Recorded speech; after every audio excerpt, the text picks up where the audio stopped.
And a big shout out to everyone tuning in on the Teabba network. As always, it's a pleasure. We have in the studio a very special guest from Total Hearing Solutions, Territory Hearing here in Darwin. Dr. Salimon, welcome. Good morning, Lee. It is a pleasure to be with you on Teabba Radio.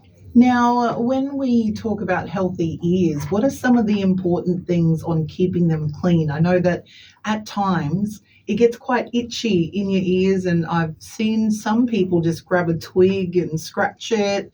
What are some of the things on what not to do when you've got an itchy ear or you want to just clean it, it feels dirty? Very important point. Even audiologist myself sometimes think I have to do something. Okay, it is so itchy, especially after taking a shower. We all feel okay because the water can have chlorine in it, and when the chlorine goes in, okay, it can irritate the skin, and then we may tend to take the cotton bud. Okay, it's there in many houses because we buy from courts and woolies. It become a habit to keep it in our house, and the problem is we have a temptation to put something in the ear. I have seen my father. He uses the crow feather to put in his ear when he get scratching, okay, irritation. And remember, is for everyone. The problem with the cotton bud is if we use the cotton bud to clean our ear. This is the model of the ear.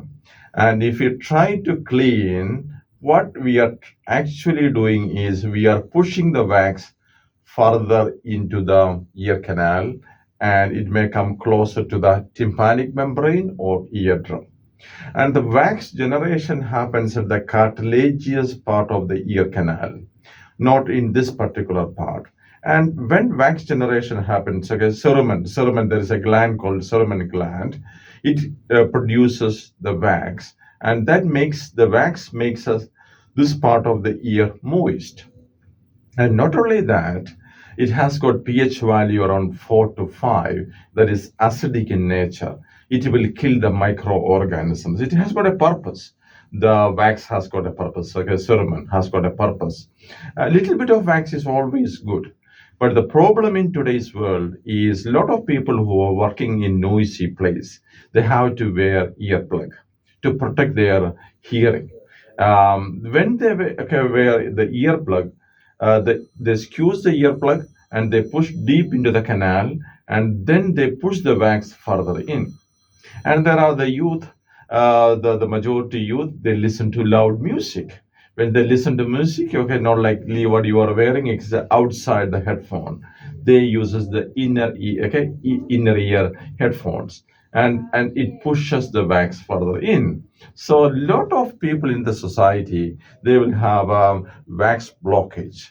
The wax go further into the ear canal, and when it is too much in the ear, and then it will create blockage in the ear, and they will have sometimes a blocked feeling, and sometimes they will have a hearing loss too because of too much wax in the ear. And remember, if you have too much wax, if you are using the cotton bud, it will be pushing further in and creating more problem. And then you need to call an ENT or an audiologist to suck the wax out using microsuction. Okay, that is the best way to remove wax from the ear. Once upon a time, the doctors used water irrigation.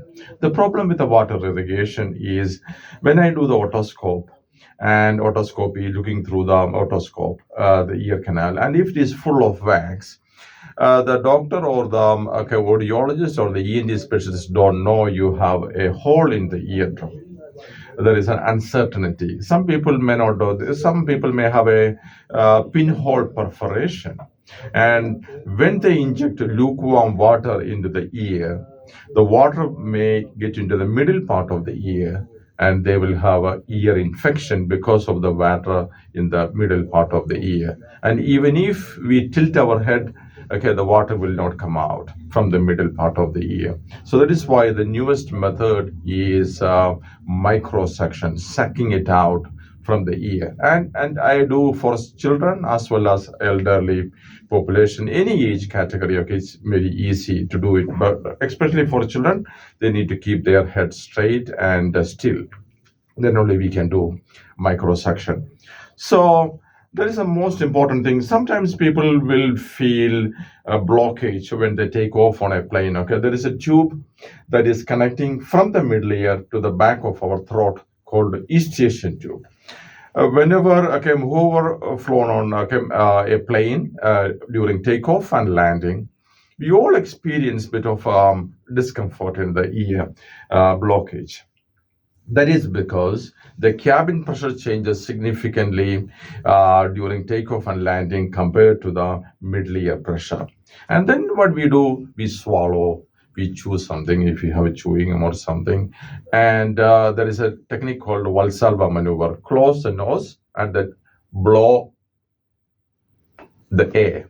And it will help the eustachian tube to open up and ventilate and equalize the cabin pressure to the middle ear pressure. And when the pressures, both pressures are equal, then we have no problem. That is why small babies, you may notice that during takeoff and landing, if a passenger with a young small baby with a mother, you will notice that immediately after takeoff, the baby started to cry. And during descent as well, because the baby don't know how to do the Valsalva maneuver, and we cannot give lollipop to a baby because they may suffocate with the lollipop. And the best thing the mother can do is breastfeed or a bottle, to give some milk or breastfeed. What will happen each time when the milk is in the mouth? The baby will swallow. That is a natural reflective reaction. The baby will swallow.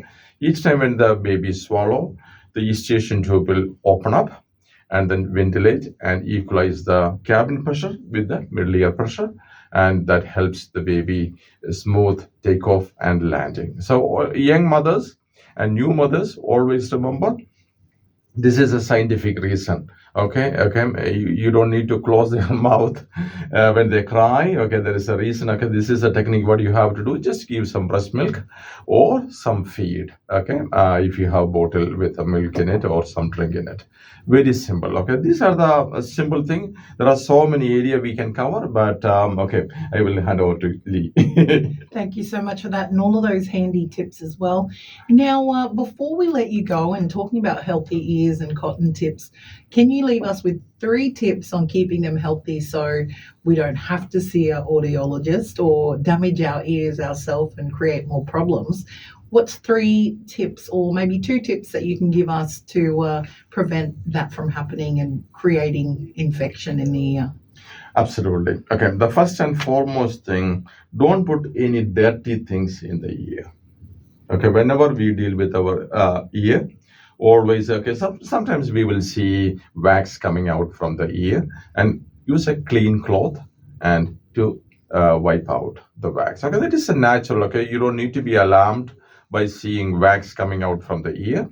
But at the same token, if there is any discharge coming out, pus, in the community, because I traveled many times in the community since 2016 to 2023 beginning. So a lot of First Nation children having pus in the ear. And if they have pus in the ear, you need to go to the GP, the medical center, the community medical center, and see a doctor. If you have a doctor, you need to see a doctor. Otherwise, you need to see a nurse, and they have to clean the ear. All the pus need to be taken out, and majority of the time in the clinic they may not have a section which we use, audiologists use, to remove the pus or discharge or wax from the ear. And unless they clean the ear with the pus need to be cleared before they give any medication. Otherwise the medication will not work when the ear is filled with the pus.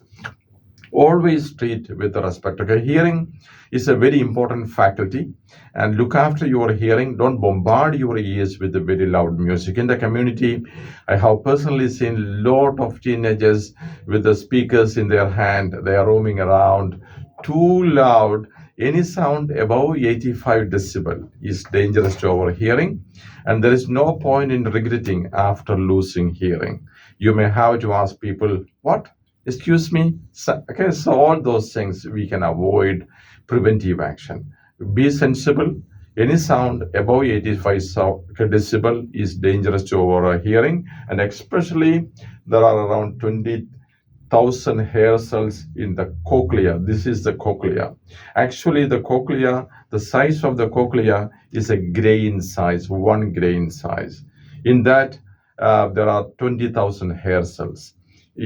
Depending upon, it has the tonotopical organization. Tonotopical organization means the human can hear from 20 hertz to 20,000 hertz. All the speeches are arranged in a chronological order. That is called a tonotopical organization. Especially that is why trades, when we see trades like carpenters, welders, electrician, they use power tools. They will have a hearing loss in that particular frequencies because the machine produces that type of 3 kilohertz and 4 kilohertz sound. They are constantly bombarded. So be sensible. You can enjoy music, you can enjoy the nature, but be sensible. Don't bombard your ears with the loud music.